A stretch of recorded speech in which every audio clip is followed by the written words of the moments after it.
G'day everybody, welcome back to my Aussie Garden and Kitchen, Garden Edition, and today I'm just going to do a really quick video. I'm going to try to keep it under 5 minutes and just give you a quick update on what's going on here. This is my first gardening video of the year, so why not show you what's actually happening in this glorious summer that we're having here in Australia right now.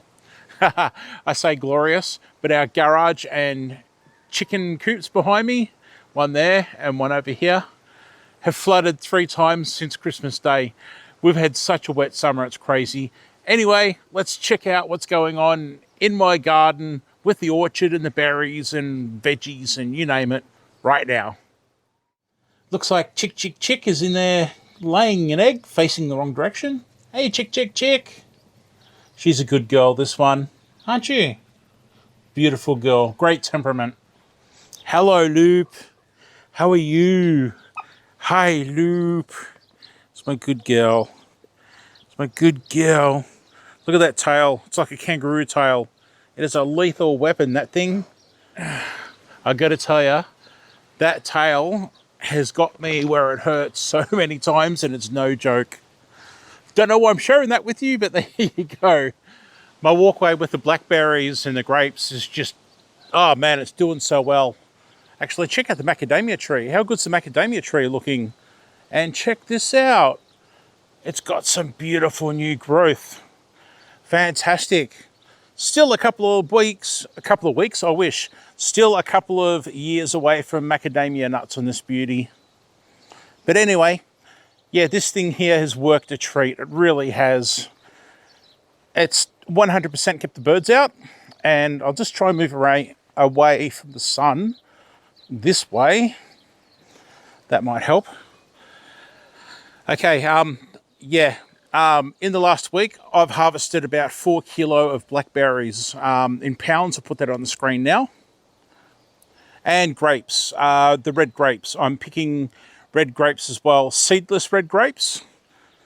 Don't know if you can see them in the sun here. Oh, I don't know if that's going to focus or not, but there you go. There's some just in there. First time growing these grapes, these red seedless grapes. There's a crimson and a flame seedless. And I'm not really sure how big they're going to go. It's my first time. But right now, they pop in your mouth. The skin pops and they're sweet and they're juicy. No seeds. Absolutely fantastic. And yeah, this thing behind me, it is just doing so well. I apologize for the sun too. It's come out from behind the clouds. The worst timing ever. Let's open up the orchard and have a quick look in the orchard, which is an absolute mess. So as you can see, the peaches are ripening at the moment, and I'm still having pressure from rats and mice, unfortunately. And, oh, what? How does that work? Oh, that one's split. Okay. All right, so these have actually split because of the heavy rains we've had just recently. And I've got exclusion bags happening here because of the fruit fly. Essentially, if you haven't heard before, fruit fly come, females, and they sting the fruit and they lay eggs inside, and then they turn into a worm, like a larvae, and they eat the fruit and then eventually evolve into a fruit fly and take off, and the cycle begins again. So as you can see here, I've tried bagging a lot of them to try to protect them from the fruit fly. Unfortunately, some of the fruit are falling and going off in the bags, which is a bit of an issue. But none of these guys are technically ripe yet, so just a little bit longer. You can probably see through here that I've got pears growing, and I've got some of them in bags like this exclusion bag. So they're doing okay. This cherry tree is just going bananas. That's a Stella cherry. And although I gave this a good pruning, you can see new growth starting again. And also the Stella has just gone nuts, and I need to cut that because it's poking through the bird netting here. And if we just have a look in the orchard, oh, there's little mama. Hey, little mama.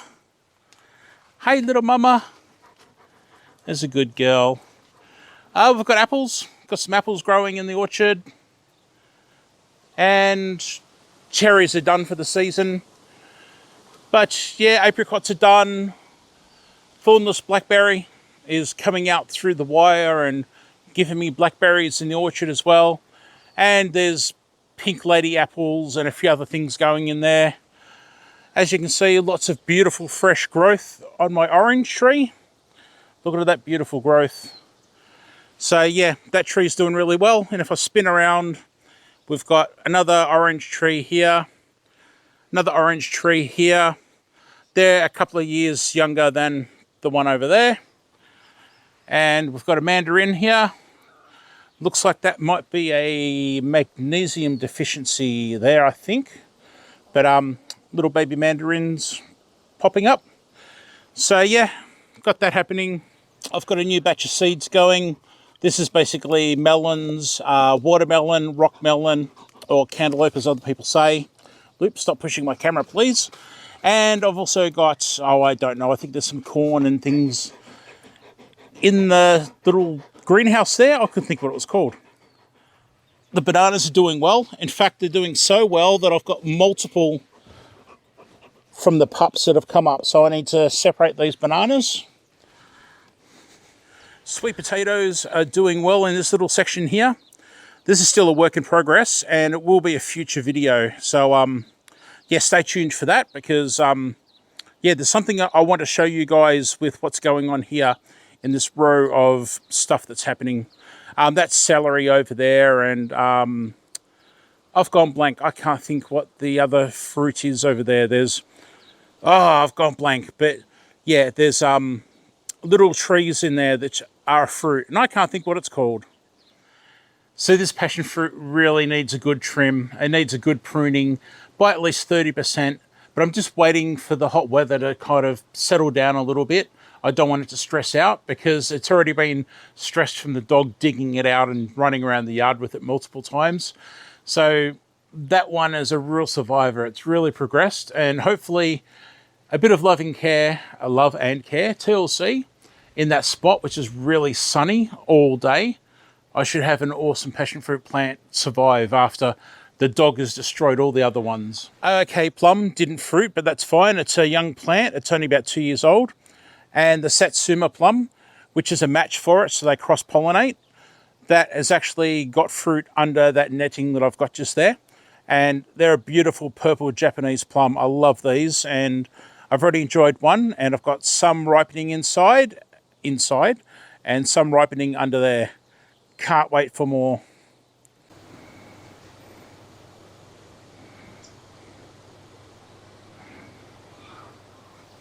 Beautiful big rosemary plant is doing well. Last of my Brussels sprout plants there growing. Really old cauliflower there that needs to come out. And I've got a few tomatoes in here. They're doing okay. San Marzano tomatoes, these guys.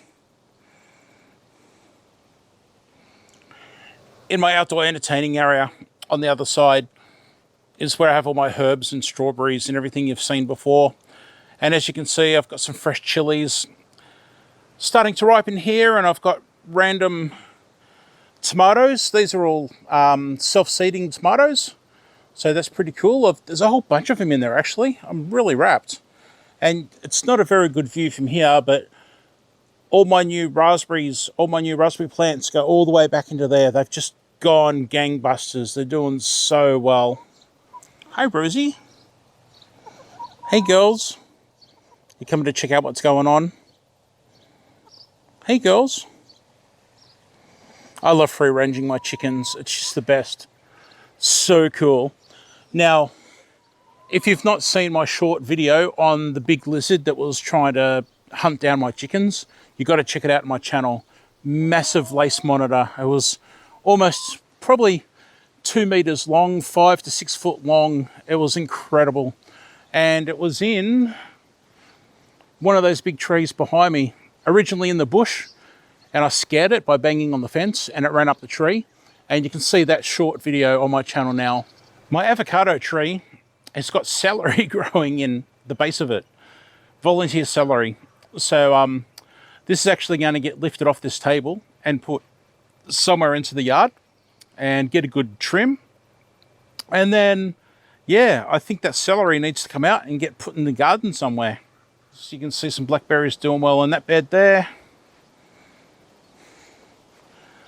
And then spinning the camera around over here, if I open this up, we can see that that is mainly autumn or fall bearing raspberries that are starting to grow. And look at that mess in there. That's a combination of summer and autumn raspberries that have just, man, I got so many raspberries out of that. It was insane. And yeah, that needs a good cutback. I had a bunch of succulents and I just threw them into the sandy soil here just to get them out of the way. They've kind of grown a fair bit now, and I really need to do something because it's turned into like a massive garden bed of its own. There's a whole bunch of them in there, and that's my hot water system, by the way, and getting to it, yeah, good luck with that. They've just done their own thing here. They just sit there and they just do their own thing. They don't get watered, they don't get pruned or trimmed or whatever, and they're just gorgeous. They just do so well. My entertaining area, as always, is going off. Lots of fresh herbs, lots of strawberries and blueberries, and I'm just looking around, black currants and all sorts of things. I've got bananas in here as well. Raspberries over behind me, chilies, you name it. It's my favourite part of the garden, this one, just to be able to walk out of my door and go straight into picking things and taking care of things. And for the mental health, it is really good to be able just to walk into this sort of atmosphere and just get pleasure from something that's just so calming and green and lush and tasty too.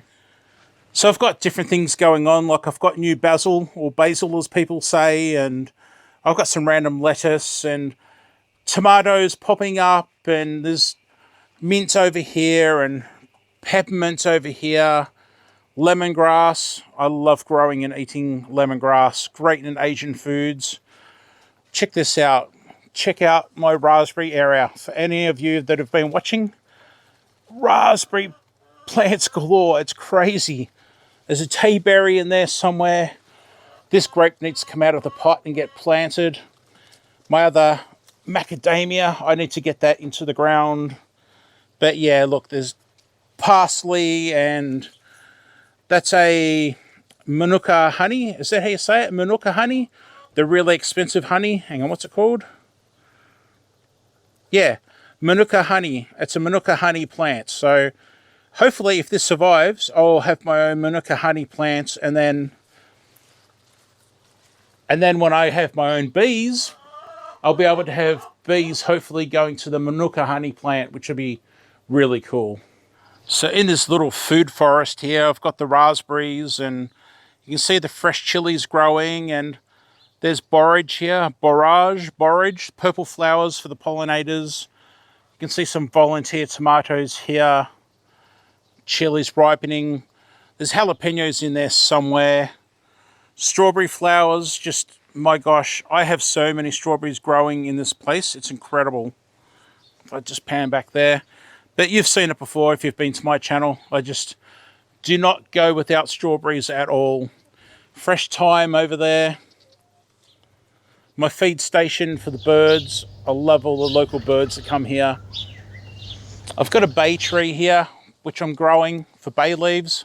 And unfortunately, it's been taken over by celery again. In here is the tayberry, doing really well.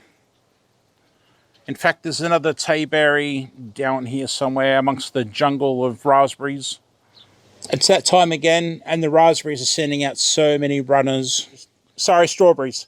Strawberries are sending out so many runners. Man, this place is due for a big cleanup. Also here, I've got bananas. These are dwarf bananas. These are the ones I'm keeping. So there's one pot there and another pot there. And if I get past these strawberries, you can see again, there's multiple bananas. These pups have really grown into their own plant.